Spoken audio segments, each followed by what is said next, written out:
لو أنزلنا هذا القرآن على جبل لرأيته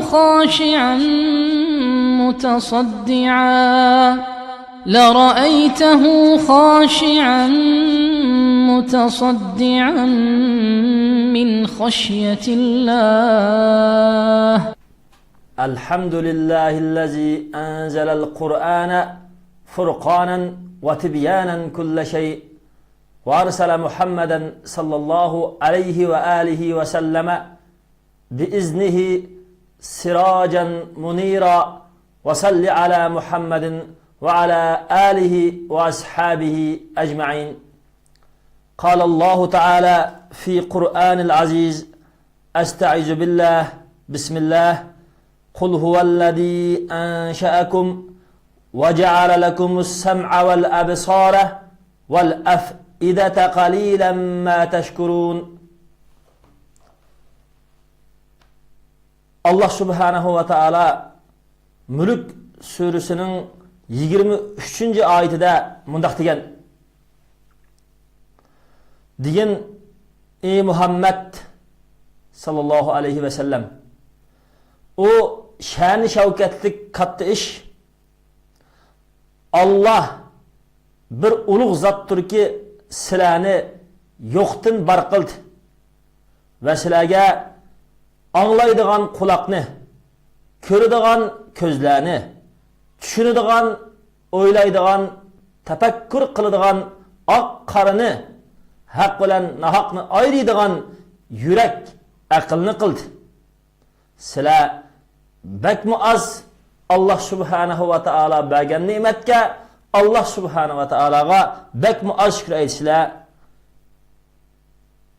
Sizlar Allah subhanahu wa ta'ala bergan shuncha ko'p ne'matga bakmu az shukr aytsizlar deb Allah subhanahu wa ta'ala Mulk surasining 23. oyatida shundaq dedi. Ya'ni sizlarni yo'qdan bar qilgan Allah subhanahu wa ta'alaga itoat qilinglar. Sizlarni sog'lom islom tabiati bilan yaratgan ulug' Allah subhanahu wa ta'alaning sizlarning sog'lom tabiatinglarni sog'lom tarbiyalab chiqadigan va Allohni rozi qiladigan islom programmasi, buyruq prinsiplarga bo'ysuninglar. Faqat sizlarga dunyodami, oxiratdami baxtli, sizlarga yaxshi bo'ladigan programma, yaxshi bo'ladigan yo'lruq faqat Allah subhanahu wa ta'ala sizlarga tushirgan yo'lruq. Allah subhanahu wa ta'ala sizlarni yo'qdan bar qildi. Sizlarga har bir shay'ini bilish, tushunish kuch qudratini berdi. Bo'libmi mushu bilish, sizish kuch quvvatiga sabab bo'ladigan quloq, ko'z, fikr qilishni berdi. Masalan, quloq bilan biz nimani anglaymiz? Allah subhanahu wa ta'ala bizningki har qandaq bir erishmoqchi bo'lgan yaxshi xabarlarimizni anglaymiz va shundaqla har qandaq bizga ziyon soladigan yomon xabarlardan biz mudofaa ko'rish uchun yomon xabarlarni anglaymiz. Mushu quloqni nima ish qilgan? Faqat Allah subhanahu wa ta'ala mush quloq bilan anglagan har qandaq so'zlardan, har qandaq xabarlardan rost xabar bo'lgan Allah subhanahu wa ta'alaning so'ziga ishonsin, haqni qabul qilib, haqni anglasin deganlikdan. Ko'z orqali Allah subhanahu wa ta'alaning osmon va zaminda qo'ygan mo'jiza dalillarini, pokitlarini ko'rish orqali Allah subhanahu wa ta'alaga hech qandaq bir narsani shirk keltirmay, yolg'iz Allah subhanahu wa ta'alaga haqiqiy tavhid e'tiqodi bilan e'tiqod qilsin deganlikdan Allah ko'zni biz insonlarga berdi. Demak, Allah bizning ko'z oldimizda qo'ygan osmon va zamindagi har bir Allohning qudratlari, Allah Qur'oni Karimda boshlangan, Qur'oni Karimda bizga ko'rsatib bergan birdan bir ko'z oldimizda qo'yilgan mo'jiza. ko'z oldimizda qo'yilgan Alloh subhanahu va taolaning dalil isbotlari. Alloh subhanahu va taolo aqlni bizga mana shu quloq bilan, ko'z bilan Alloh bizga tushirgan vahiydan iborat Allohning so'zi Qur'oni Karimdan iborat bo'lgan kitob va Qur'oni Karimning amaliy isbotlari bo'lgan osmon va zaminda qo'ygan hujjat, mo'jiza, dalillardan iborat bo'lgan yangi ilm tanda hozirgi zamonda osmon va zamin bilimlaridan iborat har qanday fanni taraqqiyot kashfiyotlarda Alloh subhanahu va taoloning qudratlik ilmiy mo'jizalari Allah subhanahu wa ta'alaning yalg'iz shirik yo'q ekanligiga kech kunduz nazorat qilib turayotganligiga har bir shayni Allah subhanahu wa ta'ala o'z ilki, o'z mulkida boshqarib turayotganligiga pok bo'ladigan ana shu osmon va zamindan iborat bo'lgan Qur'oni Karimning amaliy bo'lgan mo'jizalar bayon qilingan kitob. Mana shu har bir kitobdan ilingan har qanday to'g'ri hukmni bilsin, batıl, nahaqni, yalgan ilahlarni rad qilsin, to'g'ri hukm chiqarsin deganlikdan Alloh subhanahu va taolo bizni aql bilan bizga aqlni berdi. Bo'libmi Qur'oni Karimda mana shu oyatda olgandek Alloh subhanahu va taolo val afida dedi. Ya'ni fuat so'zi quloq, ko'z bilan birga kelgan vaqtda aql yurakning ishidagi aql, fikr qilish, haq-naqni ayirish qobiliyati deganlikni bildirdi. Demak, Alloh subhanahu va taolo ko'zni va quloqni insonga ne'mat qilib yaratib berishdagi asosiy maqsad Alloh subhanahu va taolo bergan mush iqtidorlar orqali Alloh subhanahu va taoloning rost, haqiqiy, haq iloh ekanligini ibodat qilishga, cho'qinishga loyiq, shirik yo'q zot ekanligini bilishimiz uchun shunga bu qobiliyatlarni bergan. Shuning uchun Alloh subhanahu va taolo mushu qobiliyatlar orasidan mushu quloq va ko'z bilan berilgan axborotning to'g'ri xatoligini ayiradigan aqlni Alloh subhanahu va taolo hayvonotlarga bermagan, yog'ochlarga, tosh, chalma kesaklarga yuqorqi 3 qobiliyatni iborat mayli anglash, mayli ko'rish, mayli aql orqali ayirish, haq-naqni ayirish, oq qorani paqitishni iborat bo'lgan hech qanday qobiliyatni bermagan. Inson faqat hayvonotlardan, chorvalardan va shundaqla jonsiz bo'lgan har qanday chalma kesak, davdirax, tosh, har turli aqlsiz, jonsiz narsalardan faqat Alloh uningga bergan aql, uningga bergan haq bilan nahaqni ayirish fikri to'g'ri bo'lgan aql qobiliyatidan alohida farqlanadi. Inson bo'libmi har qanday bir Allohga ishonguchi mu'min o'zining mush aqli qobiliyatini ishlatgan bo'lsa, andin haqiqiy inson bo'ladi, andin haqiqiy o'zining ismi-jismiga loyiq mu'min musulmon bo'ladi. Alloh subhanahu va taolo bu oyatda va ja'ala lakumus sam'a val absara deb Alloh subhanahu va taolo quloqni yaratganligini, ko'zni yaratishning oldiki ne'mat qatorida bizga alohida bu oyatda muhim bir nuqta qilib so'zladi. Bundan olingan eng muhim, yorqin nuqta Allah subhanahu va taolo bizga quloqni yaratdi va ko'zni yaratdi. Ko'zimiz bilan ko'z oldidagi narsalarni bo'libmi shu vaqtda yuz bergan va shu vaqtda yuz berayotgan shaylarni ko'ra olamiz.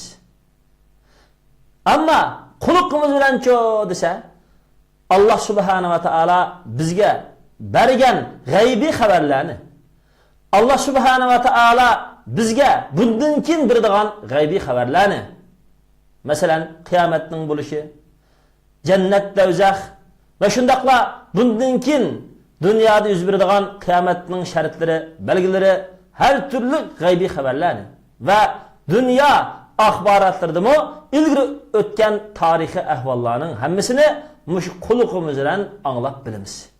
Shuning uchun quloq bilan insonning anglaydigini, Quloq bilan insonning biladiğini nihoyat ko'p. Ko'z bilan biladiğini faqat o'zining oldiki shaylarni biladi. Burunqi zamanda va keyingi zamonlarda bo'lgan va bo'layotgan ishlarni ba'zi suratga ilib ko'rsatgan bo'lsa-mu, u suratga ilingan suratlar shu vaqtga amaliyotga ham vakillik qiladi. Shuning uchun ko'zning doirasi ham shundaqla inson o'z oldida biratal parda yoki biratal tam oldiga shunda alam kelib qolsa, ko'z uning keyinda nima ish bo'layotganligini ko'ra olmaydi, ammo quloq uning keyindagi şeylerin ovozini anglaydi. Shuning uchun Alloh subhanahu va taolo quloqni ko'zning oldida ko'rsatdi, ko'zning oldida keltirdi. Mushu Alloh quloqni ko'zning oldida keltirgan ne'matiga amal qilgan har qanday dunyo ahli, har qanday bir musulmonlar ilgirki payg'ambar alayhisalom sahobalarga o'xshash, nurg'un yaxshi ulgulik kishilarga o'xshash dunyo oxiratningki baxt soatiga erishdi. Ular ilgirki kishilarning ahvollaridan ilingan xabarlardan ibrat oldi. Zolimlarning ahvolidan ibrat oldi. Ilgirki kishilarning solihlarning yaxshi xislatlarini o'zining hayotida, ularning haqiqiy saf iymoni, go'zal axloqini o'zining hayotida amallashtirish orqali Alloh subhanahu va taologa haqiqiy ixlosmand qul bo'lib, ular o'zining mush quliqidan haqiqiy foyda oldi. Demak, bu quloq yanala biz uchun alohida ne'mat ekanligini biz yanala dunyo oxiratning baxtsodiga erishimiz deydiganmiz, mush quliqimiz orqali o'zimizni dini va tajriba, siyosat, tarix va ilm-fan har turlik bilimlar jihatda bizni qurollantirishga alohida yordam beradigan mushu quloqning haqiqiy foydasini biz foyda olishimiz lozimligini bu oyat bizga uqtirdi. Shuning uchun Alloh subhanahu va taoloning bir oyatda dediki, astag'firullah, qul ara'aytum in ja'alallohu alaykumul layla sarmada ila yawmil qiyamati man ilahun ghayrullohi ya'tikum bidiya'in afala tasma'un. Sura Qasas 71. oyat. Degani Muhammad alayhisalom, qarab bakinglar. Alloh subhanahu va taolo sizlarga kechini qiyomat kucha davomli kechi bo'ldigan qilib qo'ysa, Allohdan boshqa sizlarga yo'ruq nurni keltirib beradigan bir iloh bormi? Balki yo'q. Faqat Allohla bizga kechini kunduzga, kunduzni kechiga aylantiradiganini faqat Alloh. Afala tasmaun. Sizlar anlamadinglarmi? Deb Alloh subhanahu va taolo mana shu biz yashayotgan dunyoda hech qanday bir Allohdan bilak, hech qanday bir narsaning, hech qanday her türlük müşrikler çokunduğun yalgan ilahlarının keçini kündüzge, kündüzünü keçige aylandırganlık hiç kanda haber yok. Fakat muş keç kündüzünü almıştırgını kimken? Allah subhanahu wa ta'ala. Şunun için muş haber mi? Bizden kulukumuzdan alınan haber. Ondak bu iken kulakның vazifesi muş hayatlıktaki barlık ötmüşler tarihinin ibret alıp ve delil edip Allah subhanahu wa ta'ala'nın ki keç gündüz hayatlıkta öz kamali sıfatları bilen, kamali af'al sıfatları bilen, kamali kudret-i zati sıfatları bilen dünyaya hocayillik kılıvatkallıkı, dünyanın intizam bilen başkuruvatkallıkı, fakat çokunuş, ibadet kılış, buyruklarını kubul kılış, çeklebilerini yenişte, yalğız Allah kılam, hakiki kattalap çokunsak, hakiki özümüzün haddini, özümüzünki hakiki aslini ve özümüzün Allah'a boğan hakiki kul insan ikenlikini tonugan bulumuz kılmışımız. Allah bizge bergen şu kulak, köz, barlık, insan cismindeki her bir iktidarlardan bulup mu akıldan cayda paylanan bulumuz. Allah subhanahu wa ta'ala kulakını ve közünü en mühim boğan bir işini yaratkan ki o bozumu hulasılat etkan vaxtada haqqını biliş. Allah subhanahu wa ta'ala o insoniyatga tushirgan Allohning nazdidan kelgan vahiy ilohiy xabarlarini anglab, uni tasdiqlash, Allah buyurgan har qanday bir buyruqqa amal qilish, Allohning barliq qiyomat kunisi bo'lishdan iborat bo'lgan xabarlarining hammasiga ishonishdan iborat. Mana bu quloqni va ko'zni o'z joyiga ishitish quloq va ko'zningki eng muhim vazifasi. İnsanның ko'zi ajoyib murakkab va nihoyat ustunlik bilan qurashtirilgan bo'lib, bu Allohcha qatlamdan qurashtirilgan. Bu ko'z hujayra qatlamining, ko'z hujayra to'rining oxirgi qatlam to'ri 130 million qildan siman yip to'ridan tarkib topgan bo'lib, bu yip qildan siman to'r ko'zining nirib to'riga tutashgan bo'lib, bu ko'zining nirib to'ri 900 ming niribdan tarkib topgan. Bu 900 ming nirib to'ri miga tutashgan bo'lib, asosliq bu kameraninki, bu qatlamlardagi kichik hujayralar va nirib hujayralaridan iborat bo'lgan millionlagan bir-biriga to'rsaman tutashgan mushu kameraning asosliq vazifasi suratga olish. Allah subhanahu va taala mana mushu biz kech kunduz uningda hayoti dunyoni ko'rayotgan mushu ko'zimizni shundoq murakkab, shundoq alohida yaratgan. Masalan, bu ko'zimiz orqali biz har qanday bir rangni farq etishga Allohning yordami bilan qodir bo'laymiz. Agar 100 ming insonni har qanday bir hozirgi zamondagi kamera suratga olsa, har bir insonlarning shakli, tini bir xil shaklda kameraga ilinadi.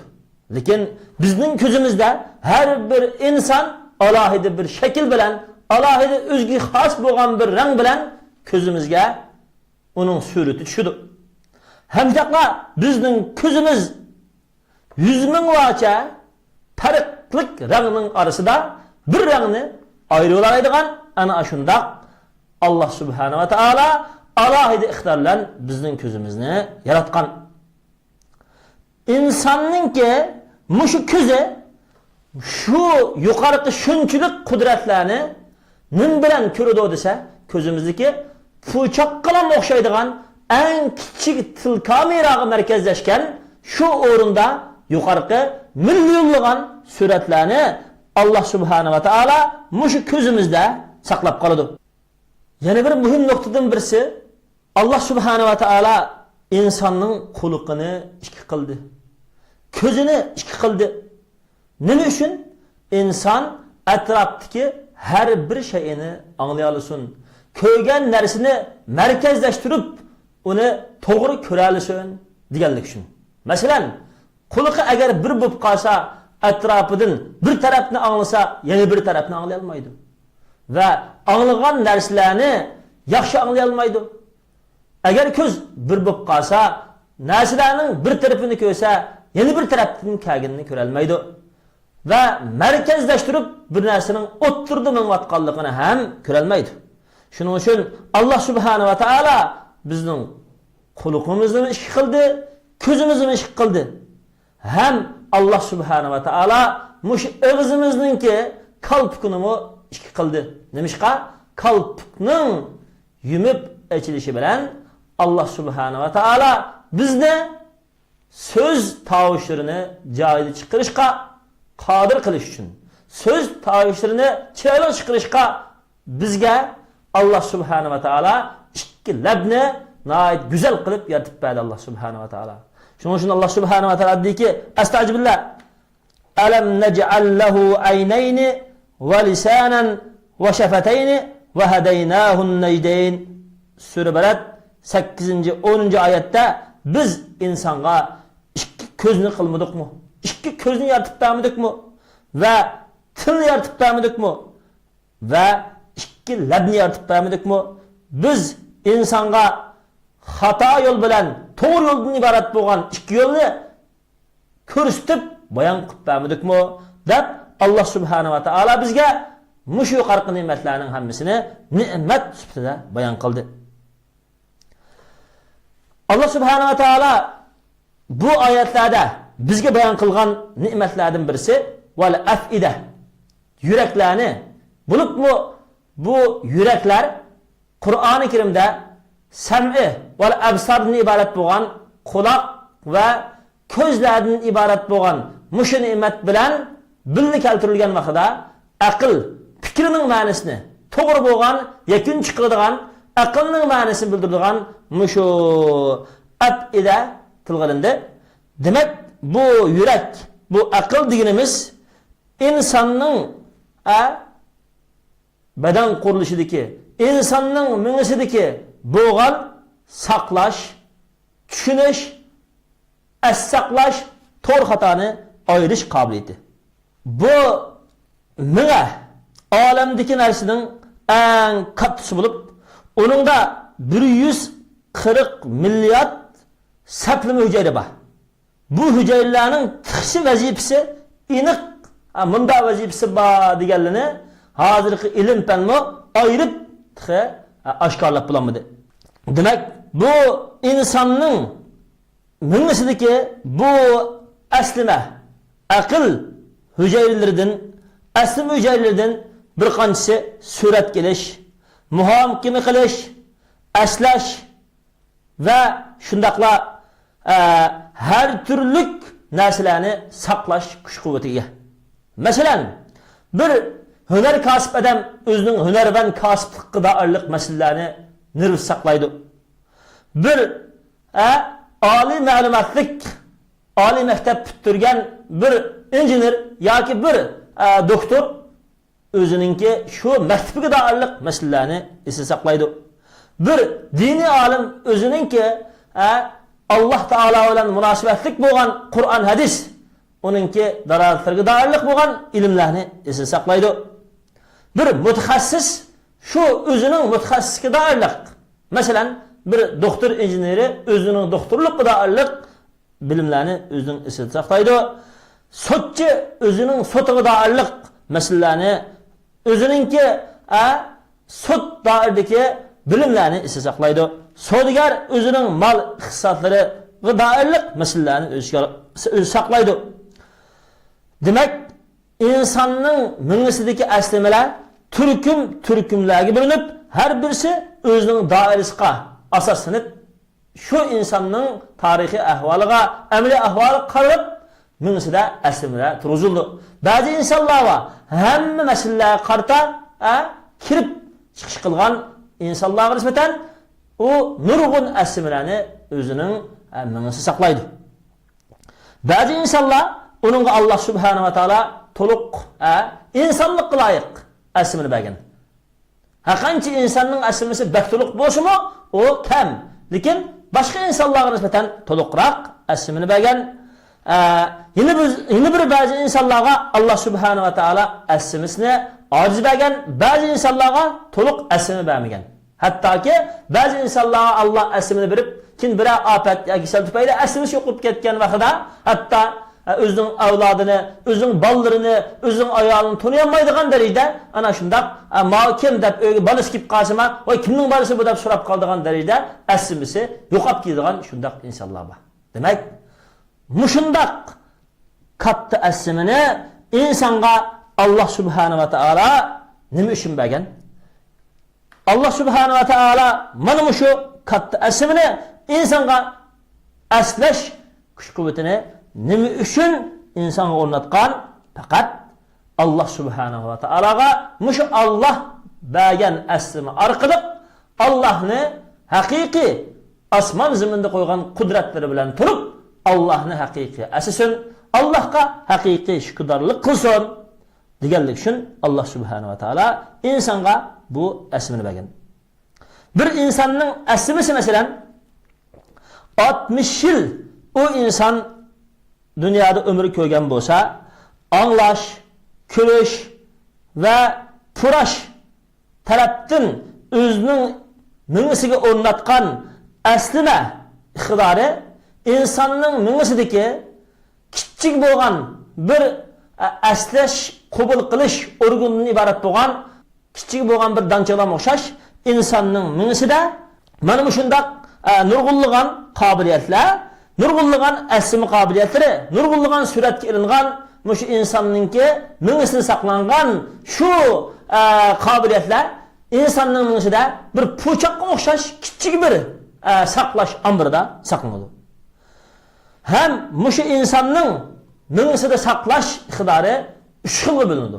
Ba'zisi eng yaqin narsalarni saqlaydi va yaqin darhol esiga oladi. Masalan, o'ziningki kundalik turmushiga, oilasiga, ijtimoiy yaqin aloqasiga va ishiga munosabatli ishlarni, kunda takrorlanadigan ishlarni eng tez esiga oladi.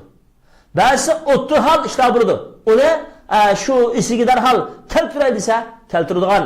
Masalan, inson o'ziningki namozlari, ro'zalari, zakatlari masalan. Yine ba'zi bir ishlar var. İnsan onu yiroq amberda qo'ydigan, uni esiga olsa darhol esiga kelmaydigan, masalan, ko'rib tunishlari biror shaharga borganda ko'rishgan yiqildidek, mana shunday insonning mingisida asmi qilib saqlaydigan asmilar uch xil bo'linadi. Eng hayron qolarlik muhim bo'lgan nuqta insonning bu aslatma, qabul qilish, saqlash ambiri 3 mertebeye bölündiğen bulup, birincisi insanın derhal aralışıdığan, derhal yakın keladigan, mesela ailesi, özününki günlük turmuş muamilleri, özünün iş hizmetleri okşaş, en yakın meselelerini özünün izli saklaydı. Muşunu en tez esiga aladı. İkincisi, orta hal doğan esimi saklaş, onu bulup, özününki bazı ticaretki dairlik meseleleri yoki o'zininki izlab boradigan, uni izlab keladigan, yaqin bo'lgan og'illari va o'zining yaqin orliqdagi qilgan va qilayotgan mas'uliyatlari ishga o'xshash bundaq ishlarni o'zininki o'ttira aslimisiga qo'ydi. Yana bir aslimisi bo'lib, u eng tigidiki, cho'nqur aslim bo'lib, bu inson masalan o'tmishda ko'rishgan bir odami yoki yiroq bir shaharda ko'rishmoqchi bo'lgan deyib qo'ygan bir odami yoki bundan keyin bir ishni qilmoqchi bo'lgan bir ish qarta tutgan ishini aslashni iborat bo'lgan mana shu insonning asmisi 3 asmiga bo'linadi. Demak, Alloh subhanahu va taolo insonni mana shunday alohida asm bilan yaratdi. Nima uchun alohida asm bilan yaratdi? Alloh subhanahu va taolo o'zini aslab, o'zininki Alloh oldiki her bir şunun için Allah subhanahu wa ta'ala dedi ki digini Muhammed o Allah sizler üçün şunun için Allah subhanahu wa ta'ala digini Muhammed o katta Allah sizlerini yoktan bar kıldı, sizlerge kulakını ve közlerini ve ak karını hak nahakını ayrıydıgan yürekteki akılını yarattı dep Allah subhanahu wa ta'ala şundaq dedi. Yani Allah subhanahu wa ta'ala insanga mana shundaq uch xil ne'matni alohida berdi. Nimishqa desa, inson mush uch xil ne'mat bilan Allah subhanahu wa ta'alaning o insonga nazorat qilib turdiganligini, o'zining shu Allah subhanahu wa ta'alaning quli ekanligini bilish. Chunki Allah sana mush qobiliyatlarni bergan ekan, Allah senin muşu kabiliyetlerini nege işletkenliklerini bilip durdu. Şunun için Allah subhanahu wa ta'ala dedi ki Estağfirullah Eyahsebu ellen yakdira aleyhi ahadun yekulu ehlektu mâlen lubada Eyahsebu ellem yerehu ahadun elem nec'allehu ayneyni ve lisanen ve şefeteyni ve hedeynâhun necdeyn deb Beled suresinin 5. ayetini tatip 10. ayette muşundak dedi. O kafir guman kılamdı. Onunla hiçbir kişi kadir bulalmaydı. Yani Allah subhanahu wa ta'ala'nın onunla kuş yetmeydi dep guman kılamdı. Belki Allah subhanahu wa ta'ala'nın onun kuşuydu. O dedi ki ben nurgulluğan malını tükettim, hayridim. Mene şu milim men chiqim qilgan shu bilim meni qo'dab qoladi. Menga Alloh subhanahu va taolo hech qanday azob keltira olmaydi deb o o'zining miliga taynib o'zini yo'g'onchaqlamdi. Gumon qilamdi, uni hech bir kishi, ya'ni Alloh subhanahu va taolo ko'rmaydi deb gumon qilamdi. Biz uningga ko'zni qilmadikmi? Tilni va ikki labni qilmadikmi? Uningga to'g'ri bilan xatodan iborat bo'lgan ikki yo'lni payg'ambar avatib bayon qilmadikmi deb Alloh subhanahu va taolo mana shu oyatlarda bu kafir va har qanday bir insonni ko'rib turadigan bo'lg'achqa ham bilib turadigan bo'lg'achqa Alloh subhanahu va taolo shu kafirdagi ko'rish, bilish quvvatini Alloh yaratganligini, Alloh taolo shu ko'rish va bilish va o'ylash quvvatidan iborat insonlarga yaratgan mushu iqtidoriga Alloh doim sinaydiganligi, mush iqtidorini Alloh rizoligi uchun ishlatamdi yoki mush iqtidorini Allohga tanish tuzkurlik qilish uchun ishlatamdi. Buni Alloh subhanahu va taolo doim nazorat qilib turganligini mush oyatda bayon qildi. Shuning uchun Alloh subhanahu va taolo yuqorqi Alloh bizni yo'qdan bar qilganligi, bizga quloqni, ko'zni, haq bilan nohaqni ayiradigan, aqlni berganlikni iborat bo'lgan ne'matini so'zlab bo'lganligindiki, qalilan ma tashkurun. Bakma az Alloh subhanahu va taolo bergan ne'matga shukr aytsizlar. Ya'ni sizlarning Alloh subhanahu va taoloning ne'matiga shukr aytishinglar bakma az. Sizlar Allah subhanahu wa ta'ala sizlarga bergan ne'matni haqiqiy tonigan bo'lsanglar, Allah subhanahu wa ta'alaga loyiqida shukr aytadigan bo'lardinglar deb Allah subhanahu wa ta'ala bizni mushu oyatning oxirisida insoniyatning ko'p sonligiga mushu ne'matlarni shukr aytish uchun berganligini alohida ogohlantirib va insoniyatning ko'p sonligi shukr aytishdan g'ofil qolganligini alohida ogohlantirdi. Biz undaqda quloq ne'matiga qanday shu aytamiz? Ko'rish ne'matiga qanday shu aytamiz? Aql ne'matiga qanday shu aytamiz? Quloqimizni uning uchun yaratilgan vazifaga ishlatamiz. Ya'ni bu quloq orqali Haq Taoloning barliq bizni o'zining haq ekanligiga yetaklagan qudrati ilohiy bo'lgan mo'jizlarga quloqimizni beramiz. Ve Allah Teala'nın bizni dünyada mı ahirette mi baxtliq qilishga tushirgan buyruq farmonlarining hammasini quloqimiz orqali anglaymiz. Payg'ambar sallallohu alayhi vasallamning bizga aytgan barliq yo'llarini amal qilish bilan birga qabul qilamiz. Biz quloqimizda shahvoniy naqshlarni anglash orqali yuragimizni, aqlimizni tiritmaymiz.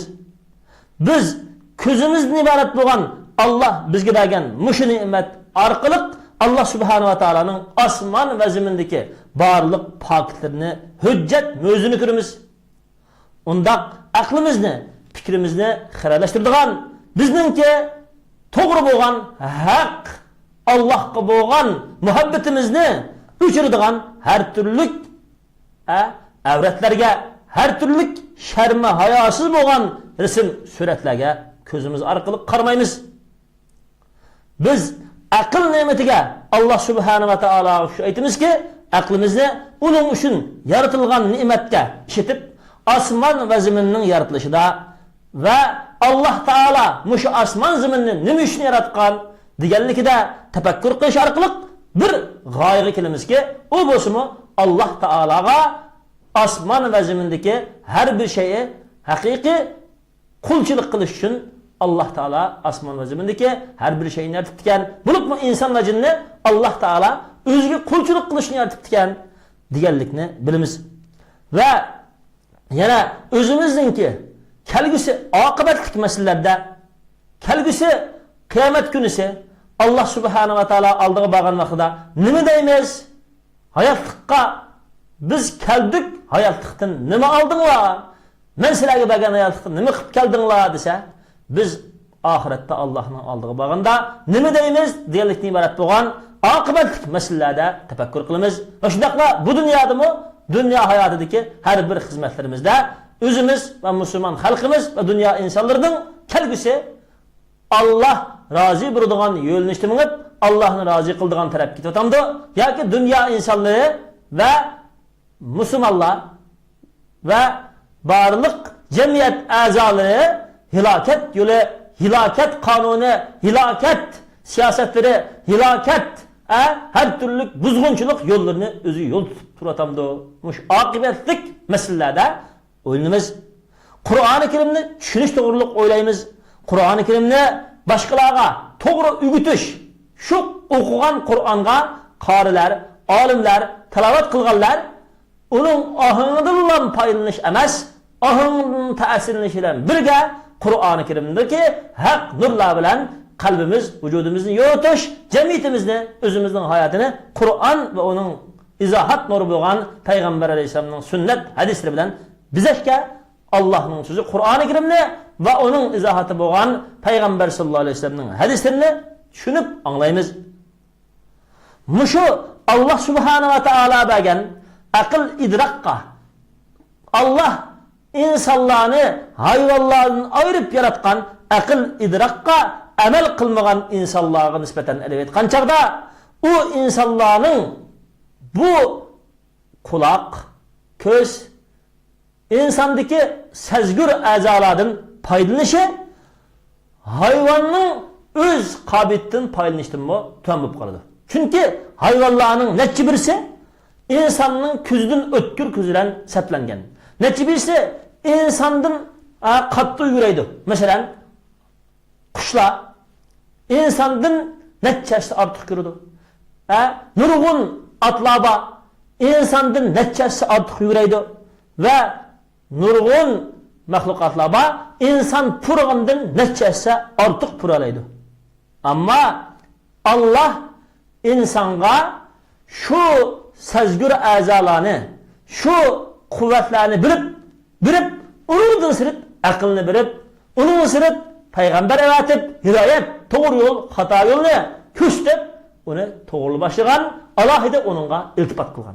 Muşu nimetige şükür ayet kılıp unumugan insanın hayatı, ana aş yukarıdaki, özdeki şu Allah beğen her türlü his-duygu azalarını, hatta ki hayvanatlı işletken kabiliyet çekmiş itenmeyen, belki özünü dünyada mı, ahirette mi, harıkan bırakın eşimiz.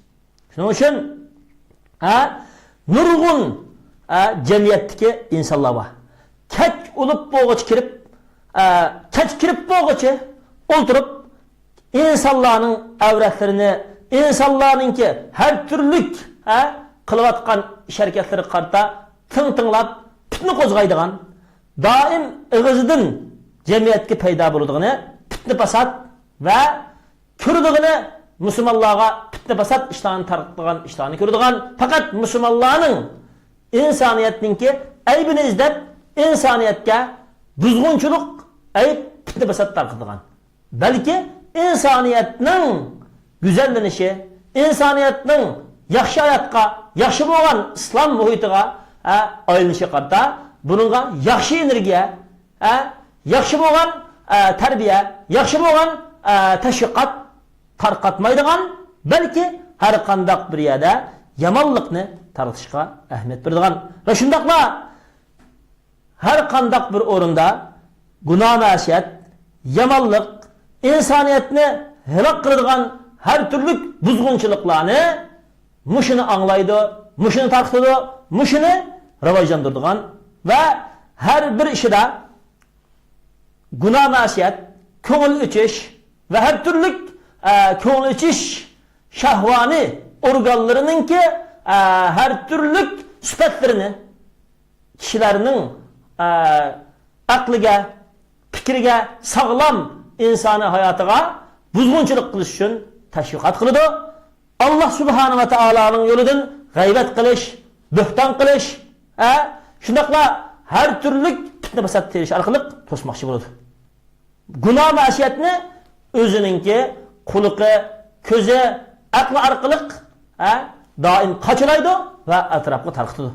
Mana shundoq ishlarni qilish orqali Allah subhanahu va taolo bergan mushu iqtidorlarni o'zining dunyodami, oxiratdami Allah oldidagi baxtsizligiga Allah oldida hisobotga turadigan ana shundaq o'zining ziynigishidir.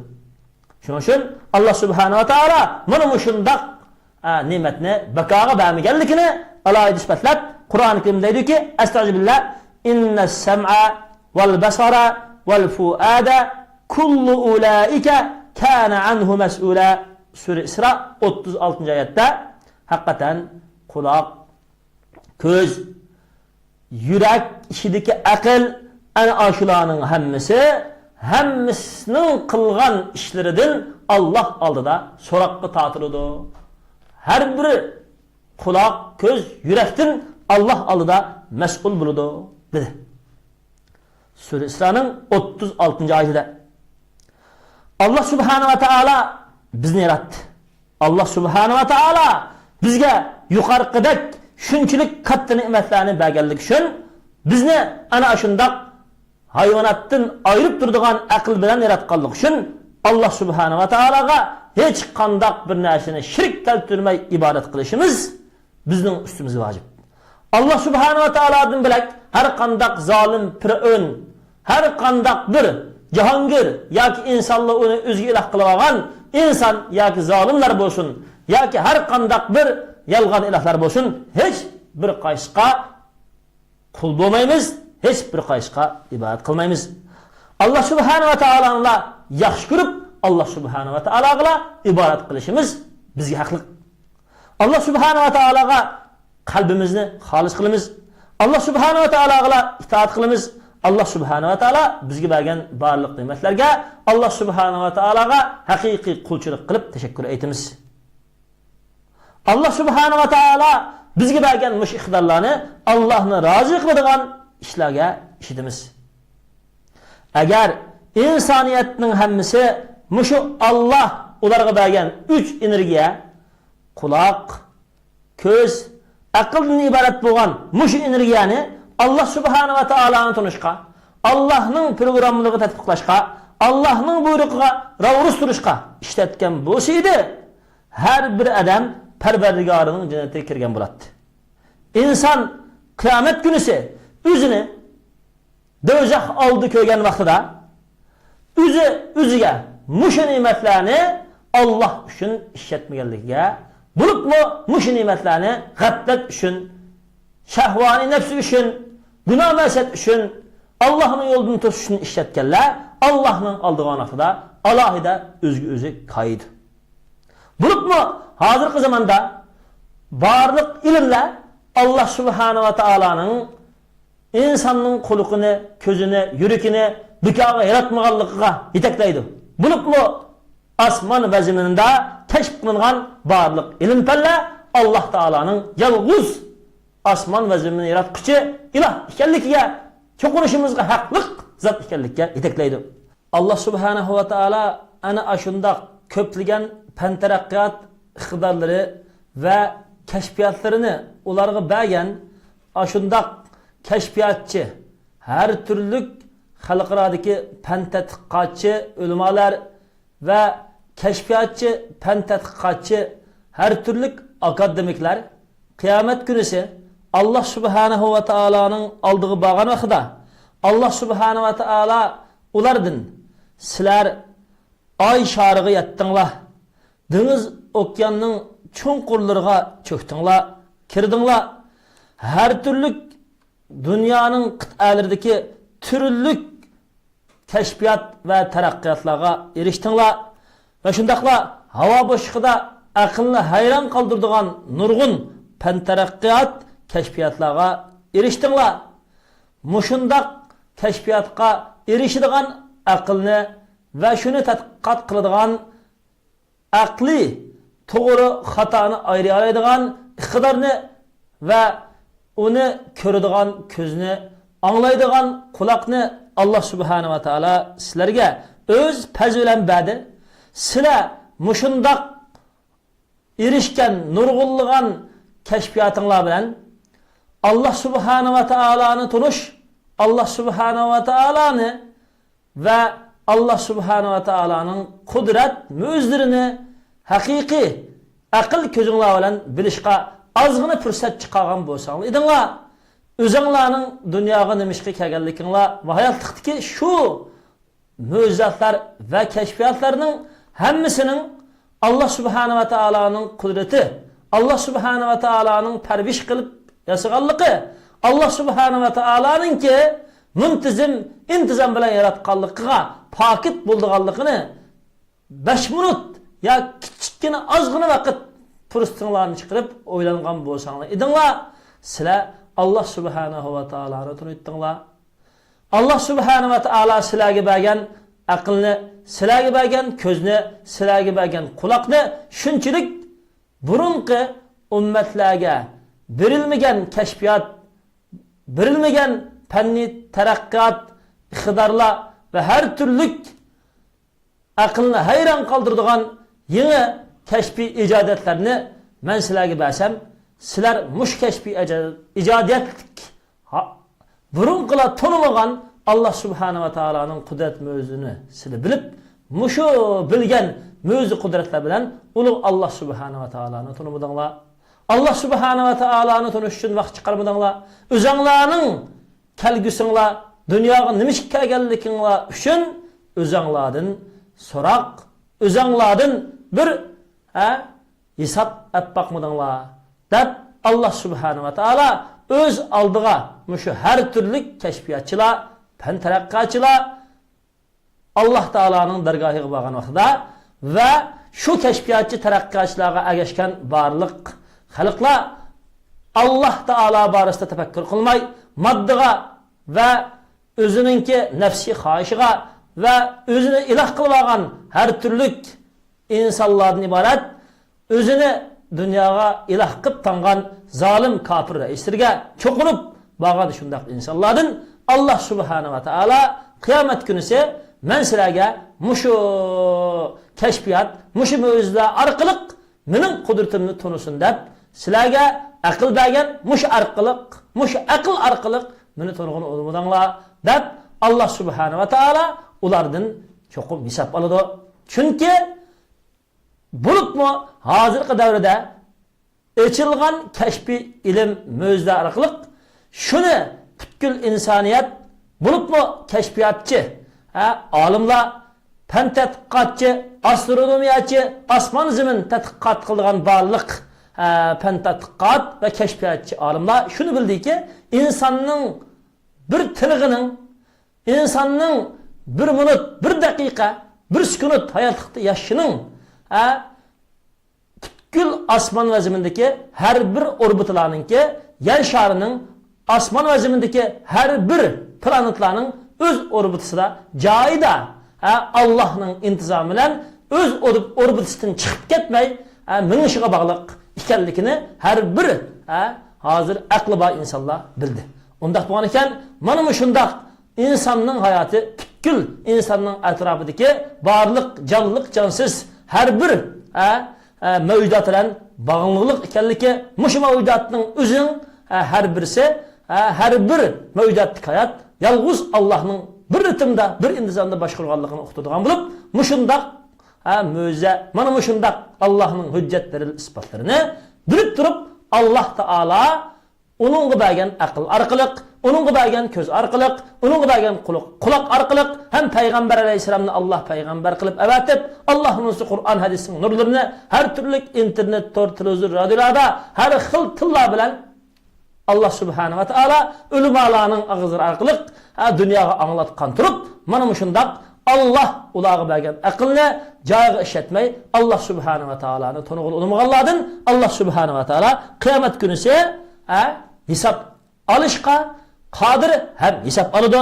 Shundaq hisob oldiganligini bildirib, mush oyatning oxirisida astag'firullah qul huvallazi daraakum fil ardi va ilayhi tuhsharun. Dini Muhammad alayhisalom u Allah sizlarni yer sharida yaratib, dunyoning yer sharining har taraflariga sizlarni o'rinlashtirdi. U Allah subhanahu va taolo tarafiga hammanglar qiyomat kunisi hisob berish uchun to'planasizlar. İnsanlar bu dunyoda har xil atrofda, har xil zaminlarda, har xil qit'alarda yashagani bilan oxirgi maydonda Allah subhanahu va taolo oldiga hisob bergili hammamiz boramiz. Mana shundaq hisob belgili bardiganligimizni mush Mulk surasining 24-oyatida Allah bayon qilish orqali Allah bergan ko'z, quloq, tafakkur qilish, aqli qobiliyati har bir qobiliyatdan Allah subhanahu va taolo o'zi qiyomat kunisi alohida hech qandaq bir podshohlik, hech qandaq bir hukmronlik, hech qandaq bir huquq hech qandaq kishi uchun bo'lmaydigan, hamma huquq faqat yolg'iz Allah subhanahu va taolo uchun bo'ladigan, hamma podshohlik Allah subhanahu va taolo uchun bo'ladigan. Shu kunda Allah hamma insonlarni o'z oldiga to'plab, Allah subhanahu va taolo insonlardan qayta hisob oladiganligini bildirish orqali har birimizni, aqlimizni, ko'z, quloqlarimizni Allah subhanahu va taoloning qo'ygan qudrat mo'jizlardan, Allah subhanahu va taoloning yolg'iz ibodat qilinish haqliq iloh ekanligini turib, Allah taologa qulchilik qilish uchun aqlimiz, ko'zimiz, quloqimizni, badan qurilishimizni ishitishimiz lozim ekanligiga mana shu yuqorqi oyat yo'lliqlari bizni mushu Allohga haqiqiy samiy bo'lib Allah taologa shukr aytishimizni taklaydi.